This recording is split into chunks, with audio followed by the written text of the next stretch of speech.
Okay, welcome back, everybody. So let's look at what archetypes does Carl Jung think are going on in our dreams.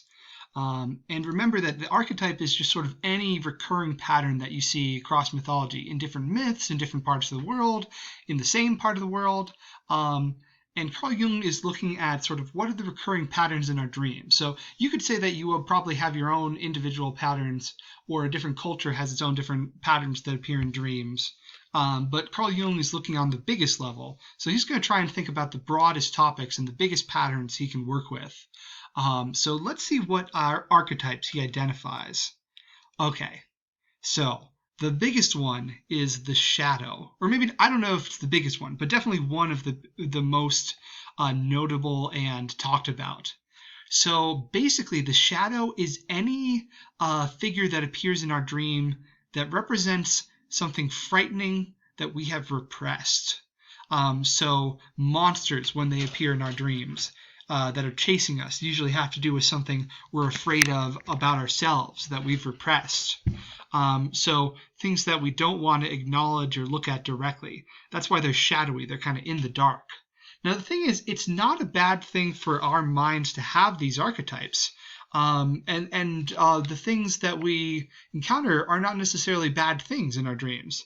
But the things that are scary in our dreams actually tell us that it's something that we've ignored. So the shadow isn't evil. It just appears scary or frightening because we've rejected it, because we're afraid of it. And if we can, treat it with respect, it's actually going to help us. So you've been running from this monster in your dreams, but if you turn around and look at what it actually is, then you'll get a lot of insight about yourself. So various sort of goblins and creatures and monsters could be the shadow, but also maybe a person in the dream you're scared of. You might encounter, some person that you've never met before in the dream that your mind is just completely made up, but you're afraid of that person. Well, why? It might have to do with what that person represents. If he's a businessman, it might be you're afraid of, having to deal with your finances or something like that. Not to get too real right here, but those are the types of things that we might be afraid of. Um, so the way to deal with the shadow is not to run away from it, but to recognize it and to reconcile with it. It's something that hasn't been recognized. So make friends with your shadow. That's the secret. But you might have to deal with the fear first. Okay, and another big archetype that Jung talks about is what he calls the self. I like to call it the ideal self because it's not necessarily the person who's having the dream per se. You might have, you might say, oh, I am, I'm just myself in a dream, or I'm somebody else in a dream. That's a different thing. That's the dreamer. But the ideal self is a figure that we really like in the dream and represents something that we want to grow towards. That's why Jung thinks of it as an ideal self. It's a figure who is sort of a model for us and lights the way for us in our dreams. So in a way, the self can be kind of like a guide figure or a helper figure, as we saw in fairy tales and whatnot. So the ideal self is a figure that represents this potential that we have. And one of the classic examples of the ideal self is a wise old man or a wise old woman. This is a very powerful archetype, the wise old man, because, it represents someone who's older, who has experience. So it represents, someone that we could become. So very powerful concept. And here for that image, I have Obi-Wan Kenobi. I think Jung would instantly say that Obi-Wan Kenobi is a figure that is aspirational, someone that someone would want to be, want to be like Obi-Wan. And it's pretty great, actually, that in the new Star Wars movies, Luke is looking a lot like Obi-Wan and dressing a lot like Obi-Wan, as this older mentor figure. So the ideal self is a figure that can give you advice. So you might be dreaming and then a figure comes along and talks to you about something or gives you some insight or just shows you something. Or maybe it's a hero who fights the monster for you. All of those type of things could be aspects of this ideal self kind of figure. So not our current self, but possibly our future self, what we want to be. And when the shadow and the self start working together, that's the goal right there. That's reconciling who we're afraid that we are, who we are unconsciously, who we've repressed about ourselves, with who we want to be. So if we can recognize the things that we've repressed and put them together with who we want to be, then we're right on the road to psychological growth, which, as we'll see, is what it's all about for Jung. So this thing that Jung is striving after is what he calls individuation.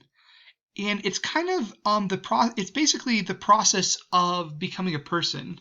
And that's kind of what individuation would seem to mean, the process of becoming an individual. Jung says, society gives us so many different ideas and things, but after a certain point, we have to start making sense of them and putting them together for ourselves. So we have to start figuring out who we are. And when we recognize what we've repressed, then we can do that. And when we figure out what our goals are, we can do that. So individuation is this process of becoming who you are. And that's what's really cool for Jung. And a good therapist would help you with that. And Jung tried to be a good therapist using these archetypes from the dreams.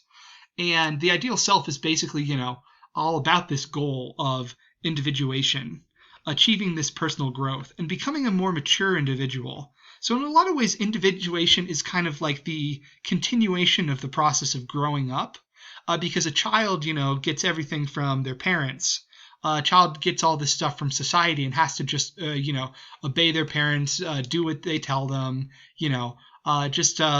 obey, and don't make your own decisions. But after a certain point, you got to start making your own decisions. That's what being an adult is all about. So Jung would say someone who has not grown up all the way is someone who's been kind of running from themselves and running from their repressed problems. A person who's repressing a lot is not really a fully mature individual. And is not able to live a happy life, live a good life. That's what this is all about, living a better life. And we'll see more and more how that connects to mythology. But just thinking about on the individual level, being able to grow is such an important thing. And if you're rejecting this personal growth, you might have what Jung calls enantiodromia, which is a Greek word for running in the opposite direction, which is pretty cute, I think. Running in the opposite direction leads to major psychological problems. Okay, now we have some other archetypes as well. For instance, the anima and the animus. Okay, so like we said, one of the big things that we think about in cultures is gender, men and women. What is the nature of that? How should men relate to women? How should women relate to men? What does it mean to be a woman or a man? And Jung argued that men have a little bit of a feminine side and women have a little bit of a masculine side because these things are just in everybody. And the anima is basically how a man relates to a woman. And he's basing this off of the weird and useful fact that in Latin, the word for soul is feminine, even when it's a masculine person. So a man's image of woman, basically all the women that a man has encountered and all the sort of archetypes that he has interacted with having to do with women, basically it is the archetype of women for a man. And Jung says that in relationships, the man's sort of feminine qualities and the things that he knows and feels about women is how a man, conducts a relationship with a woman. So when you fall in love with the opposite sex, then you're recognizing something kind of in yourself that you use to relate to this other person. Now I have this image of the goddess Venus appearing to Anchises, who she would fall in love and have a child with. That would be a really classic example of an anima figure in mythology. So the positive anima figure in mythology is like a goddess. The goddess descends upon you. She gives you gifts. She makes your life better. The princess could be another example of this positive anima figure. She makes you into a king, this woman who has this powerful good influence because it's sort of about having this partner. So having this other person who has the power to change your life, that's the power of the anima for a man.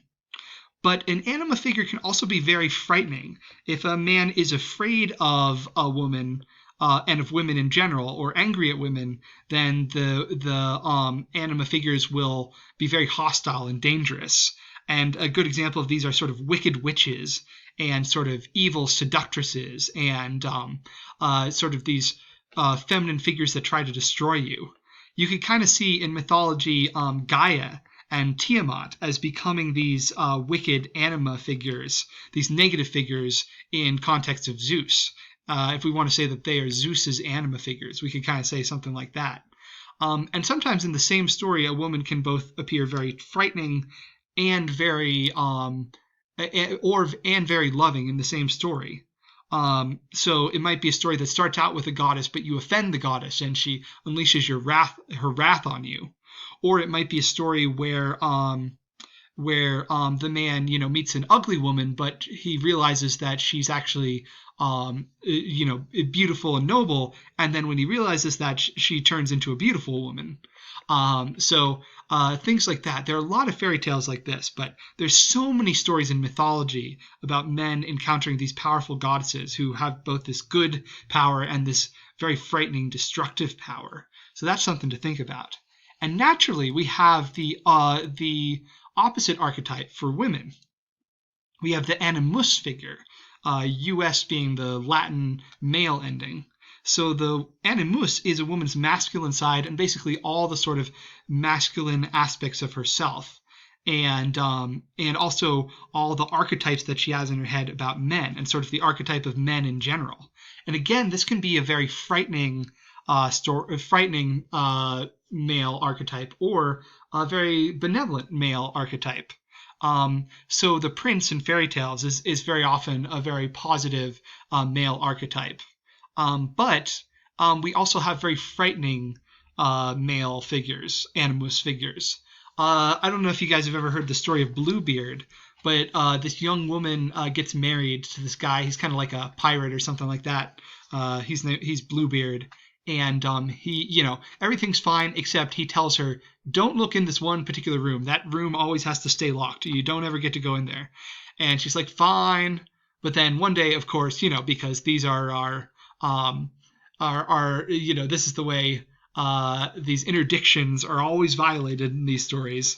The commandment is always broken. She looks in the room, and it turns out that he has 7 dead women in there. So he killed his previous wives. Oh no, that's pretty scary. And the story can go in a lot of different directions after that. But that's what someone might fear upon getting married, right? Like, what if the guy you're marrying turns out to be a serial killer? That's pretty scary.